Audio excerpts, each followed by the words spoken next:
So Dr. Zeina, you've not just come with a message, you've come wearing your own message, the message of resistance, the message of defiance, what people of Gaza want to know and want to tell the world. So if you could just explain to me, what does your dress say and what is your message for Palestinians?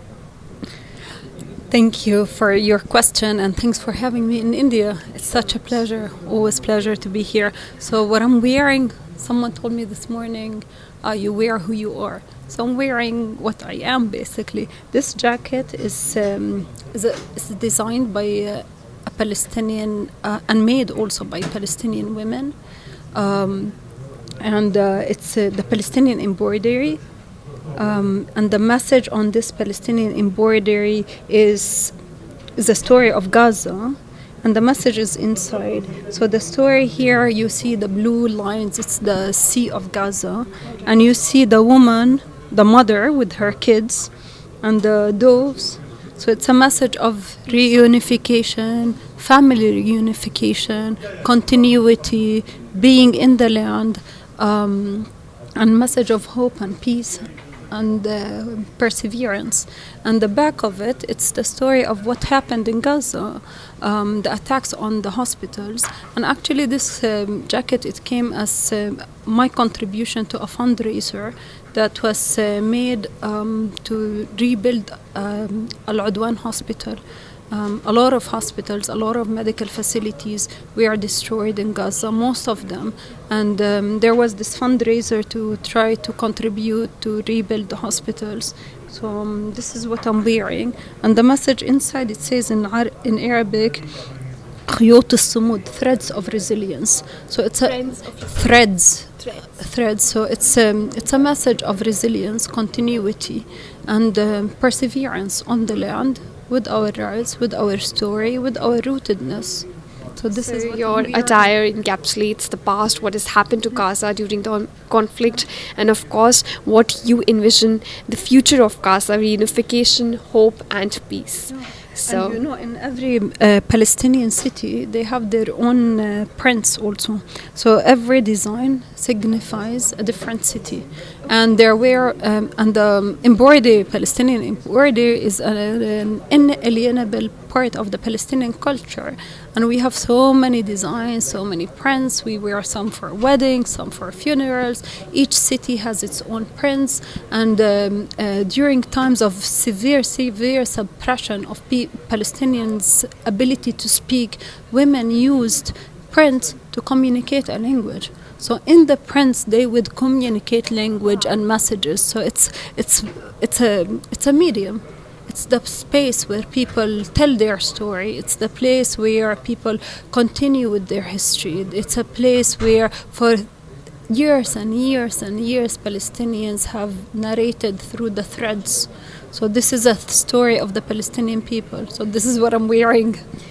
Art is what people turn to in the times of misery, in the times of devastation, and clearly this is a message which people have delivered through art. I want to ask you about this loss of culture. We have seen that this is not often talked about. We talk about schools, we talk about the hospitals that have been devastated. But loss of culture is also a part of the story of Gazans, right? And this is a story that talks about that. So if you could just elaborate on that.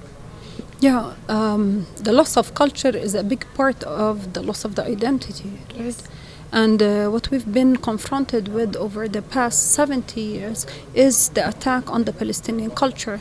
Not only the erasure of the Palestinian culture, the destruction of the Palestinian culture, but also the appropriation, whether that in the cuisine, in the music, in the art, in the cinema, in the symbols, and what we've seen that over the past years, and especially now, we've seen destruction of museums, churches, mosques, theaters, cinemas. It's bringing people on the brink. So it's like really the destruction of their culture. And there's a new language that now we're using, culturicide.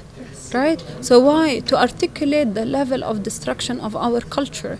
And not only there's the destruction, the material destruction, but there is also the looting. A lot of antiquities from Gaza have been taken by Israelis and stolen by Israelis into Israel now. In the Israeli museums, what you have there was nothing. Where did they bring everything? They took it from the land, right? Because they were created in 48, but before 48 there were people living on this land. They took everything, and not only that, the threat is they re-narrated the story, and appropriated the culture. So you find sometimes Israeli artists or Israeli people wearing Palestinian embroidery, claiming it's theirs. It's the same as now when they claim hummus or falafel as Israeli food.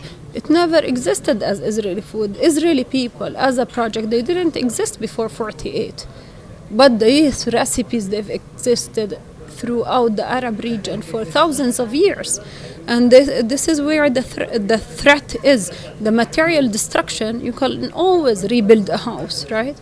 But the destruction of the story, the distortion of the story, the looting of the story, messing up with the history, messing up with the culture is the real threat. And this is what we are witnessed with today. Loss of culture is also loss of identity. Dr. Zeina on India Today Global.